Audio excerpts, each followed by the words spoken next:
Hello again. Welcome to It's a Frankly Harry podcast. I'm your host, Frank Weber. So glad you could join me here in the forest once again this week. Have a great show for you again today. This is the place where we talk about a lot of things that aren't really talked about and should be talked about, and I try to do it in a interesting and entertaining sort of way. I don't know if I always succeed at that, but these topics are still important to talk about, and I hope you get something out of all this. Anyway, this week, I've had a hard time getting to recording the show this week, and it's already like Tuesday afternoon, and had some things happen, and things come up, but we'll get something done here fairly quickly today. Hopefully I won't ramble on too much, but as many of you know, I'm in a master's program right now studying financial stuff, financial planning, and Masters of Business Administration. Still having a hard time in accounting, which is a half semester class. It's about to wrap up here in the next week or so. But there's a couple of things that I wanted to mention real quick, and I'm kind of old school and kind of under a rock in a certain way. I'm not even quite 48 years old yet, but we were discussing something in a retirement planning class this morning, and kind of an unusual situation where a guy got his rollover checks stolen by somebody, and they were able to cash them and get the proceeds that were earmarked for this guy's retirement plan. And it seemed really weird to me. I didn't know there was such a thing as check fraud, is what they call it. And if there is, I would have thought it was something related to the fact that there's certain personal information on a check, including the account number, and that somebody could steal one of your checks and drain you dry from your account. I suppose that could still happen, but I don't really hear about it that much, and we've had checks forever, but this is a little bit of a different situation.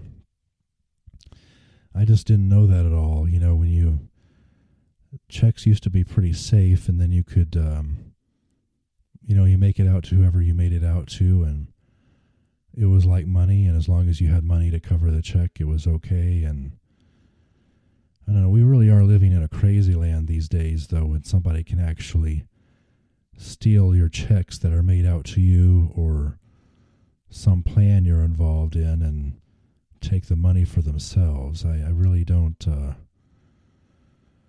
really know how to explain that. There's still a lot of things, obviously, I don't understand about financial stuff, and I'm going to kind of get into one here in a little bit, a second one, but I don't know of anybody who has ever had either of those situations happen to them with checks. So I don't know, it was a very bizarre thing, and I learned something new, which was the most important thing. But my goodness, we're in a really strange time, and I don't think the story or the article that it came from was made up, but anyway, that's kind of how I'm starting the show today. A couple of weeks ago, I did a segment on a stupid commercial, and there's another commercial that I wanted to comment on, because this is another thing I don't understand financially, but this has been going on. People have been advertising for this for a couple of years, but I don't think. Well, one of the newer commercials may be kind of stupid. It's a couple of guys driving around in a convertible, talking about stealing people's homes or home equity through their title. But that wasn't the commercial that I wanted to talk about. But there is one out there. I don't know if you may have seen it. It's on a lot of the, I guess mostly like cable news channels or cable channels or something, but there's a very attractive blonde I think she's done a couple of commercials now.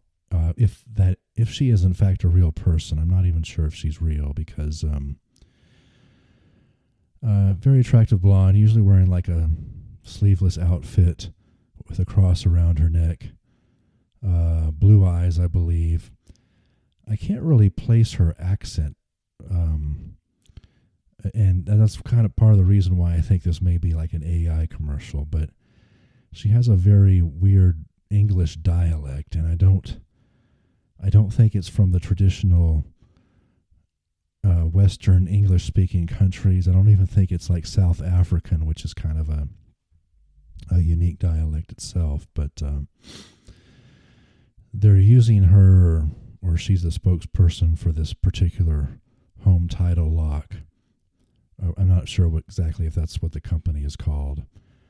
But it's the strangest accent, and it does sound a little bit robotic. So I'm not sure if she's I don't even know if she's a real person. So, but anyway, I see these commercials all the time where supposedly somebody is able to get a hold of your home title in order to take out the equity in your home and make loans, and use the money that apparently that you have in your equity in order to do whatever the hell they do with it. But must be a really real problem. But I don't know again of anybody who has ever experienced this or if it's truly a real problem. I don't understand how it works because they take loans out in your name supposedly by stealing your title. But if they steal your title, then technically they own the house. Yet, as from what I understand in the commercials, is that you can get letters, months later, telling you that you're in default and you owe a lender a lot of money on your home equity, and if you don't pay them, they're going to foreclose on your house or something to that effect. And I don't know if that's over dramatic or not. Like I said, I'm learning a lot of financial stuff, but I'm not exactly an expert yet. But I don't know exactly how that works, or if it only works in certain states. If they're going to take your title, the possession of your house, like I don't understand how they get the money for loans, but then I also have never understood how they are not on the hook for like things like property taxes, which are a huge deal in places like Texas, because that's the primary way we fund a lot of the local governments around here. So if anybody out there is listening and understands more about this and can explain it to me, I would love to hear from you, because I can't for the life of me begin to understand how that all works. If they steal your title, then technically they own your home, and they can get loan proceeds, but then it's still in your name. And I'm assuming the taxes are still in your name too. So not only is it a crime, but it's just totally, inequitable all the way around.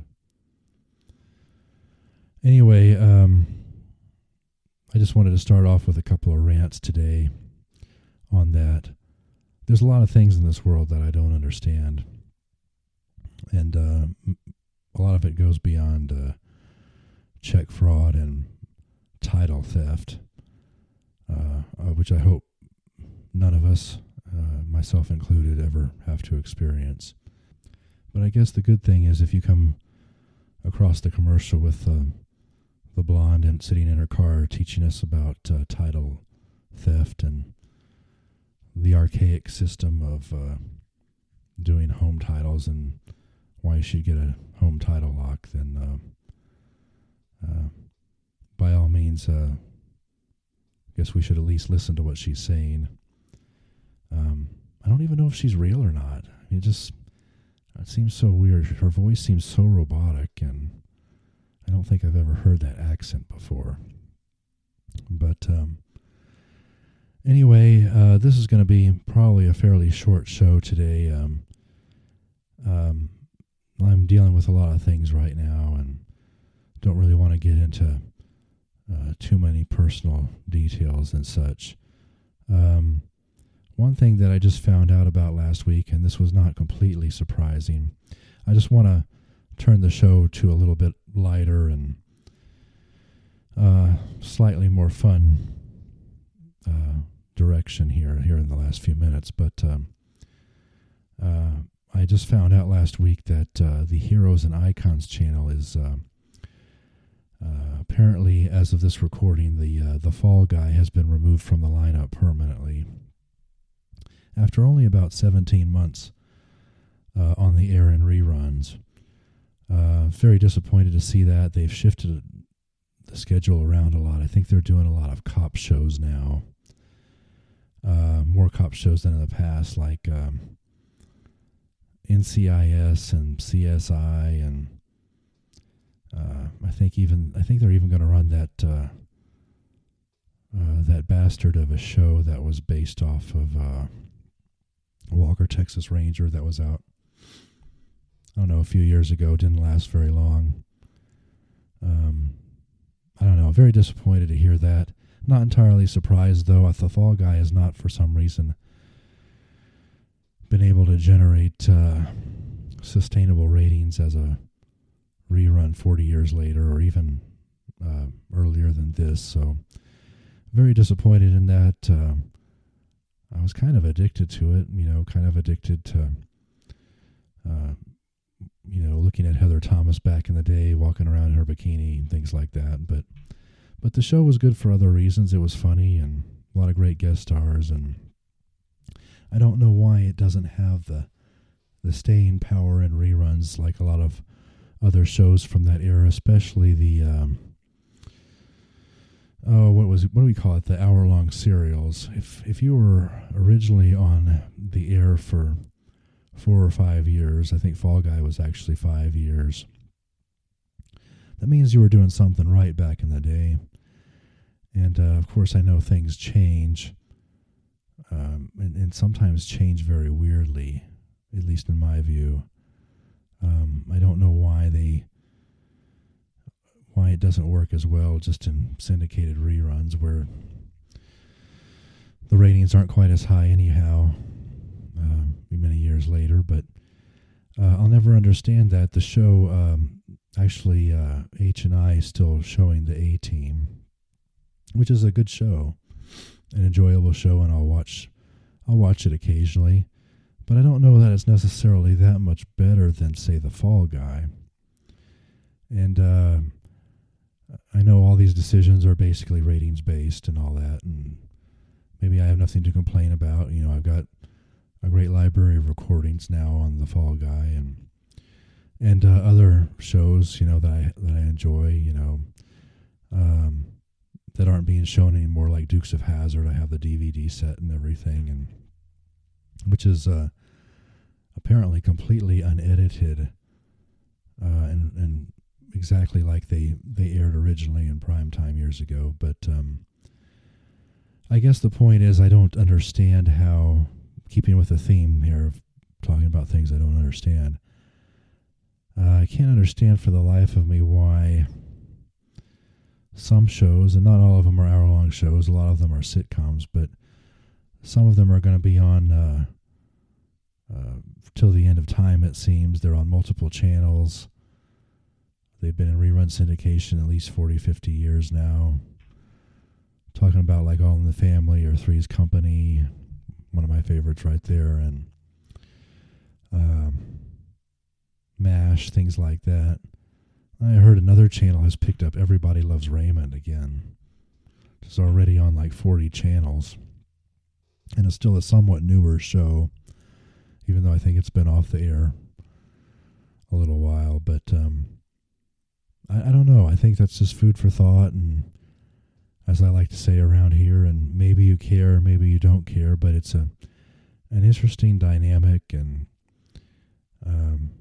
it's sad in one way, but then it's understandable, and not really sad in other ways. So um, anyway, that's about all I have this to talk about today. I know this isn't the deepest show that I've ever done for you, but I want to let you know that I still appreciate you. I very much appreciate you, and so glad for all of you who do tune in every week, even if I'm not really talking about the juiciest topics. Maybe that'll be a goal for next week. We'll talk about something a little bit more, maybe not too deep, somewhat more surface, but maybe more fun. I'll have to brainstorm on that for in the meantime. But anyway, I'm finally going to get you out just a little bit early today. I would love to have you share this show with whoever you meet, because of course sharing is caring, and hit the subscribe button. I'd love to hear your comments and thoughts on these topics, and send me some DMs as well. So anyway, this is your host Frank Weber signing off from the forest on It's a Frankly Hairy podcast. We do this every week, new show on Wednesday morning, and if this is your first time listening, we'd love for you to come back, and those of you who have been listening, thank you so much, and I want you to continue to come back. So anyway, until then, I'm signing off finally, and I love you, and we'll see you next week. Bye.